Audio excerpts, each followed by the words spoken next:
and in theory, I love your idea. I do. I support it. So I want to make that clear that I support the idea, but and I don't want to debate you with police stuff that you haven't been involved in, but you keep saying the word aim. Keep saying the word what? You keep saying the word aim, A-I-M, aim. And I urge you, and maybe you already have. I don't think you have, just based on what you're saying. I've spoken to several, especially after my incident. Forget about even before. After my incident, the amount of officers that I spoke with who were involved in officer-involved shootings. There is very little, if any, aiming. If you're in that situation, it is a heated, horrible situation. There is no aiming. I will tell you right now that I did not aim my pistol. I didn't have time to aim my pistol. I saw a target, and we are trained to aim for the biggest mass.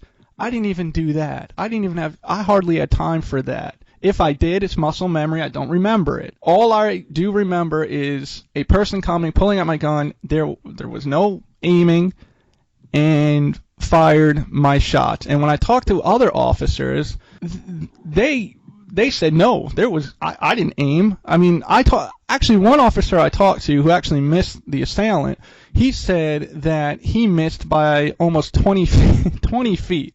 I mean, that's how off he was, because he said he didn't aim. They were running at him. He pulled his gun up and started firing, and he didn't hit them anywhere close. I love your position on using a hopefully less than lethal instrument, but it's just not realistic. Well, Tim, you again argued for your case and mine. You recall pulling off 5 slugs. Now, I can't get technical with you, but when you have time to pull the trigger 5 times, you had time to pull the trigger once in a different direction. You're wrong. Okay, well, let's agree to differ. Yeah, that's a good point. I've done a lot of shooting in my life, and if you've never done it under stress. If you went out with me today and we threw 10 cans up in the air and hip shot, you'd lose.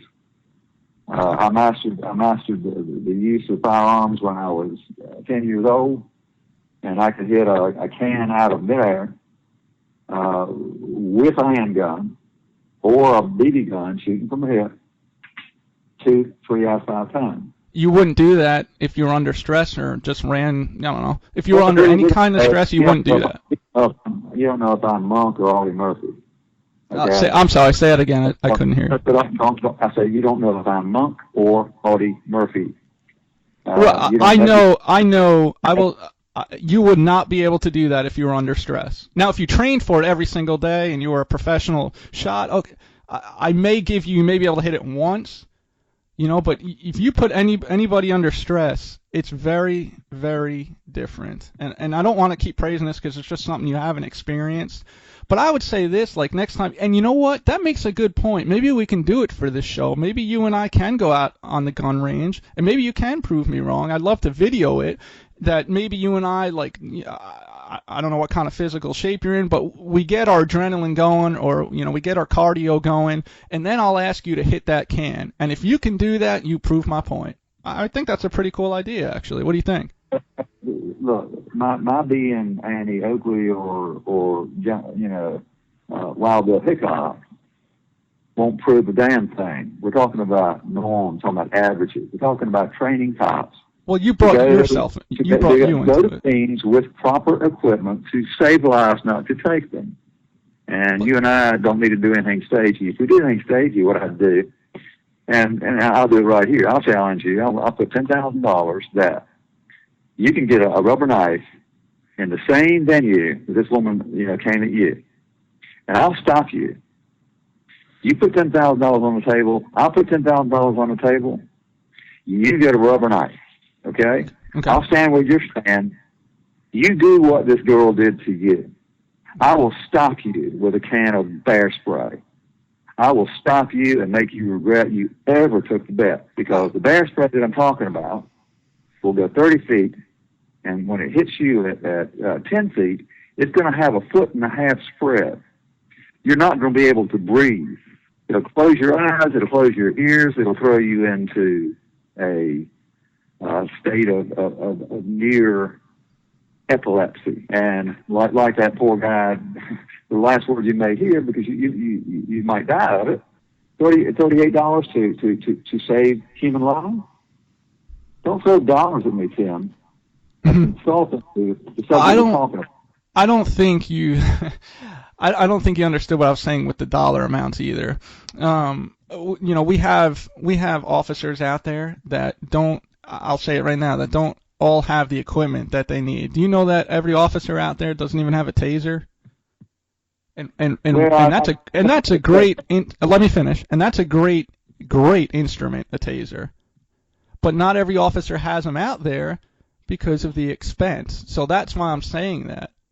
If we can't even get tasers to everyone, how are we going to do this? And tasers have, even though they have room for human error, tasers have proven over and over that they can be a great life-saving instrument, but we can't even get tasers to everybody because of money. How many shots you get with a taser? I'm sorry, say again? How many shots you get with a taser?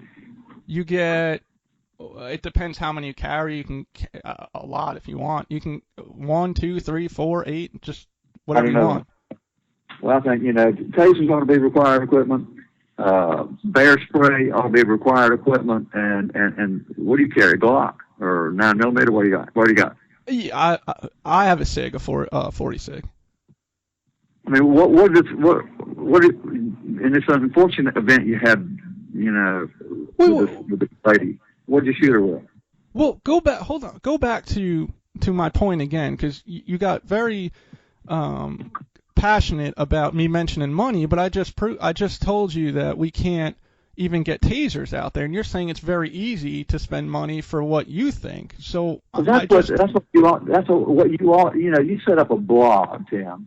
I commend you. Now, what are you going to be screaming about? What are you going to be screaming for? I'm not screaming about anything. You've been defeated in this debate in regard to only one thing.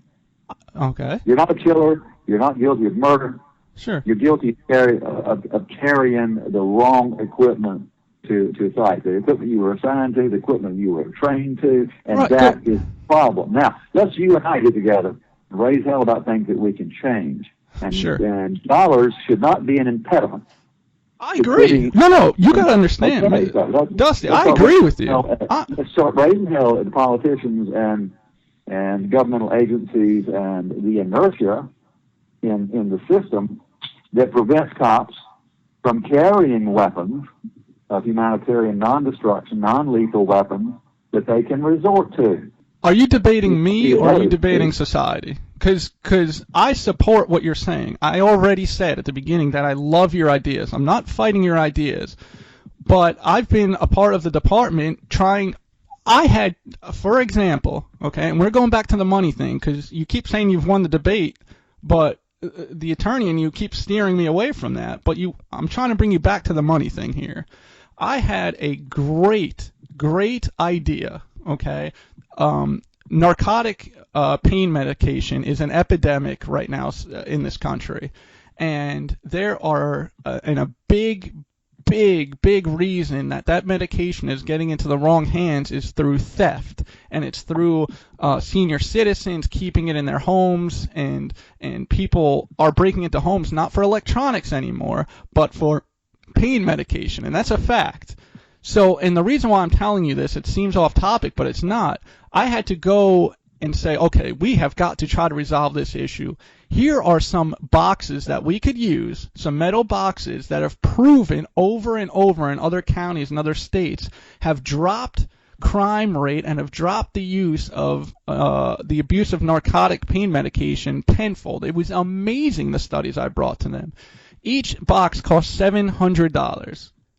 They would not give it to me. Even when I brought the news... Hold on, I'm not finished. Hold on. Even when I brought the media into it... You and I agreed that if you went astray, if I went astray on the topic, we can correct each other. You've gone astray, Tim. You're getting away from lethal weapons into another area that's another show. I'm not, if you let me finish. If you let me finish. The reason why we don't have more of those boxes is because our department wouldn't pay for them. I love your ideas, but in a perfect world, they're great. But you got to somehow, and I'll do it with you, if we can somehow figure out a way to present these to some departments, and it seems like you have a lot of experience doing that. I don't know why you haven't done it yet. I'm all for it. I am, but we're going to fight an uphill battle, especially in these economic times. That's why I'm bringing that into this. In conclusion, and then we'll get away from the money thing, because I agree that shouldn't be the focus here. Well, it should be the focus, Tim. You're right on target. You're not responsible for the ridiculous budgeting of police expenditures. You're right. Yes, thank you. I'm glad you said that. But you seem to be defending the enemy. The enemy is the people who would oppose. Don't say that. Don't put words in my mouth. I'm not defending the enemy. How many times do I have to say that I love your idea and I would love to make it happen? I even just offered to do it with you. Let's agree to agree then. All right. Thank you. I'm just saying the money is you. I accept your gracious surrender. No. You said before, how dare you bring money into it, and my thing was, no, that's a very real issue, and that's a hurdle that we're going to have to climb, let's say, if we did do this together. But you're right. Moving on. Well, there's another thing about your particular situation that, sure. To me, I think we ought to address. You couldn't outrun this woman. I couldn't, because her mother was standing directly behind her, and she was the target of the woman in the first place. She was chasing you. No, why didn't you let her chase you a couple hundred yards down the road where she runs out of gas? I couldn't run away because her mother was directly behind her, who was her original target. I run away, her mother gets stabbed. What are you talking about? She was chasing you. Why didn't you let her chase you out of the neighborhood? Her mother was behind her, and then two neighbors were on the opposite side. They weren't chained together. They weren't chained together. Why didn't you run away and bring her back? How do I know if I run away, she's not going to go after what she was going after in the first place? Her mom. Well, every foot she travels with you, she's putting her mother at a greater distance and safety. So what do you want me to just keep a 10-foot distance? I don't know. Keep her think just about close enough, and then. You want me to just keep her close enough to keep her attention, draw her towards me, away from her mom, and then what? I don't want to focus on the specific. I want to focus on the general. Okay. I got you, but you have a lot. Now, let's move to the second issue, and I hope you're in agreement with that.